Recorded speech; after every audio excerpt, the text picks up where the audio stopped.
Assalamualaikum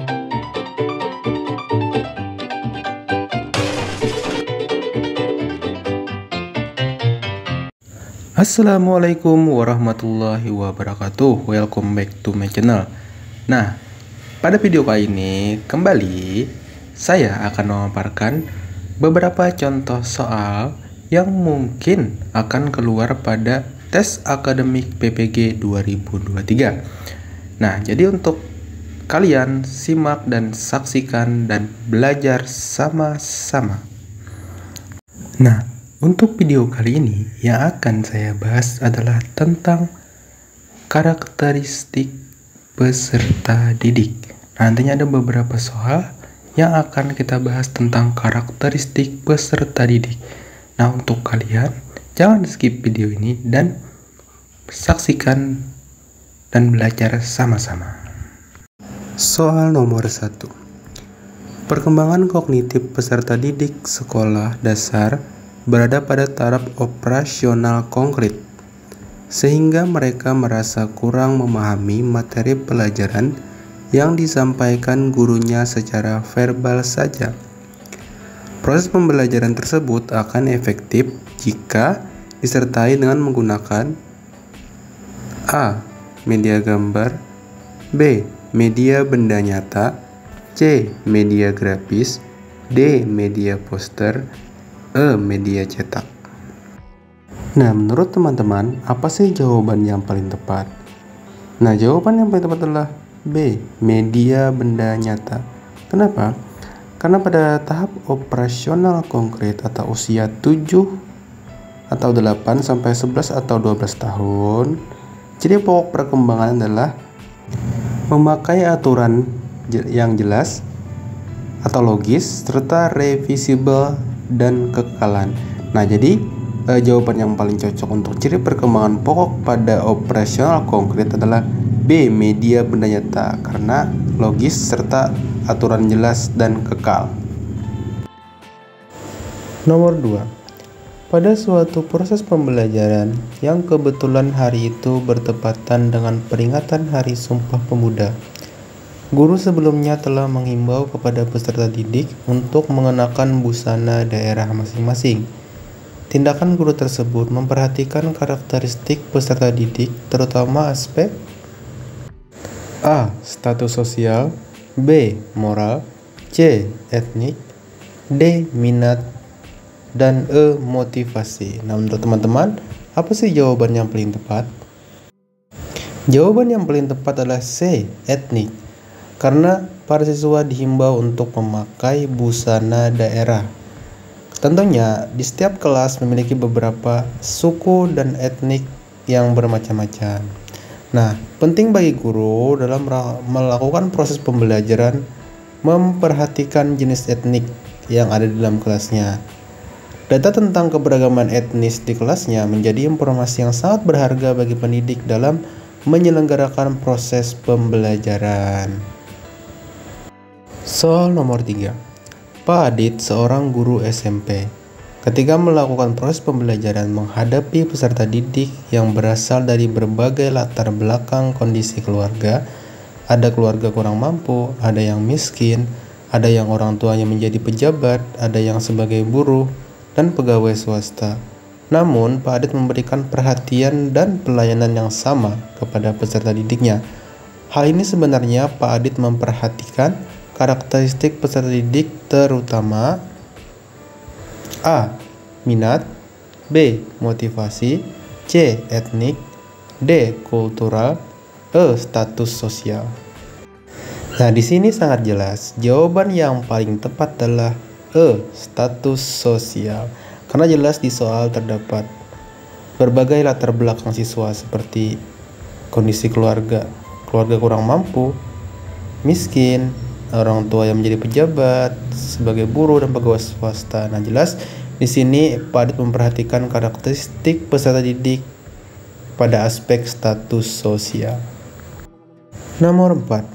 Pak Anton ketika akan melakukan kegiatan pembelajaran dengan topik tata surya melakukan pretest terlebih dahulu dengan maksud ingin mengetahui pengetahuan dan keterampilan yang telah dimiliki peserta didiknya sebagai patokan untuk memulai pembahasan topik tersebut.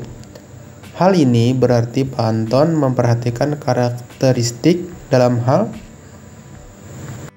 A. Kemampuan awalnya, B. Motivasi belajarnya, C. Perkembangan sosialnya, D. Perkembangan emosinya, E. Perkembangan motoriknya. Nah, di sini jawaban yang paling tepat karena Pak Anton terlebih dahulu melakukan pretest sebelum memasuki pembahasan atau membahas topik atau materi yang akan dipelajari, maka jawaban yang paling tepat adalah A. Kemampuan awalnya atau kemampuan awal peserta didik. Nomor 5. Guru A ketika melakukan proses pembelajaran selalu menggunakan media, kadang memutar video pembelajaran, kadang memutar CD audio, kadang menggunakan poster berwarna agar peserta didiknya memperhatikan dan tertarik terhadap apa yang dibahasnya, serta senang mengikuti pelajaran, sehingga hasilnya sangat baik. Pembelajaran dilakukan demikian karena pertimbangan A. Etnik peserta didik, B. Gaya belajar peserta didik, C. Gender peserta didik, D. Minat peserta didik, dan E. Kultural peserta didik. Jelas di sini jawaban yang paling tepat adalah D. Minat peserta didik. Karena guru di sini menggunakan media supaya minat peserta didik terhadap pembelajaran semakin baik, seperti memutar CD audio, memutar video, sehingga perhatian siswa semakin baik terhadap materi yang disampaikan. Nomor 6. Pak Aris merupakan guru kelas 5 SD. Ketika memberikan pembelajaran menyanyi atau musik, memilih lagu-lagu dari asal daerah peserta didik. Tindakan guru tersebut karena memperhatikan karakteristik peserta didik terutama A. Etnik, B. Minat, C. Gender, D. Status sosial, dan E. Kultural. Dan jawaban yang paling tepat adalah E. Kultural.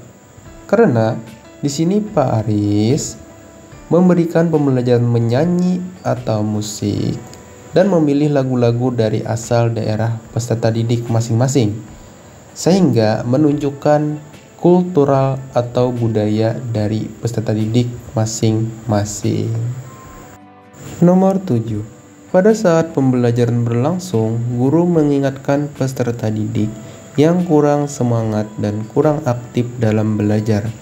Tindakan guru tersebut berarti memperhatikan aspek A. Motivasi, B. Kultural, C. Sosial, D. Status sosial, dan E. Etnik.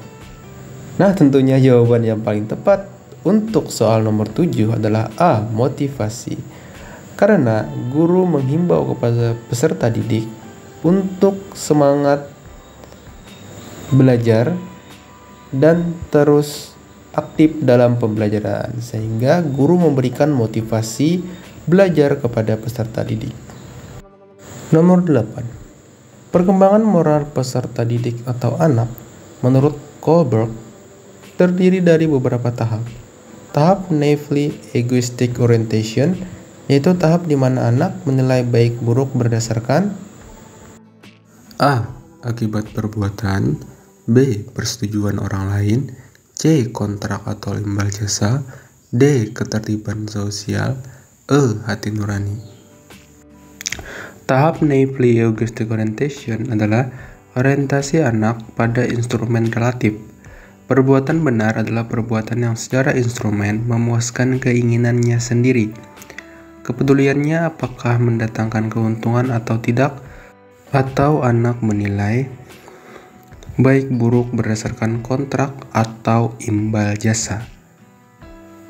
Nah, jadi di sini jelas jawabannya adalah C.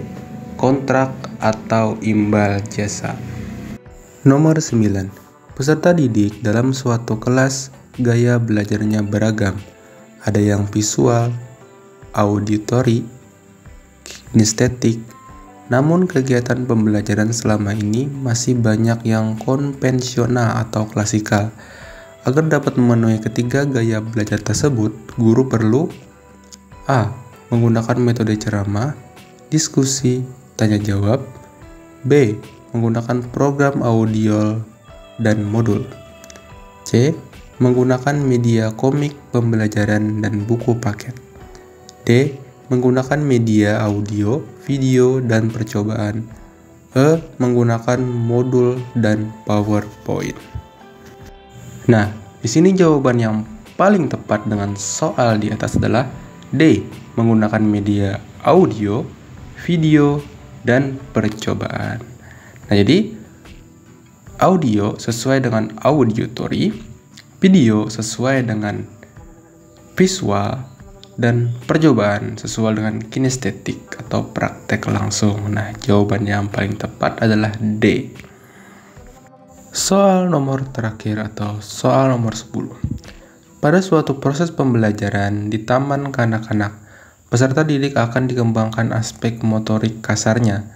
Maka pendidik dapat menugaskan peserta didiknya untuk melakukan kegiatan A. Meronce membuat kalung, B. Menendang bola, C. Memasang puzzle, D. Mewarnai bola, E. Menjiplak huruf. Gerakan motorik kasar adalah gerakan tubuh yang menggunakan otot-otot besar atau sebagian besar atau seluruh anggota tubuh yang dipengaruhi oleh kematangan anak itu sendiri. Nah, jadi jawaban yang paling tepat antara beberapa pilihan nomor 10 ini adalah B. Menendang bola. Karena hanya B. Menendang bola yang menggunakan otot-otot besar atau sebagian otot besar yang dilakukan oleh anak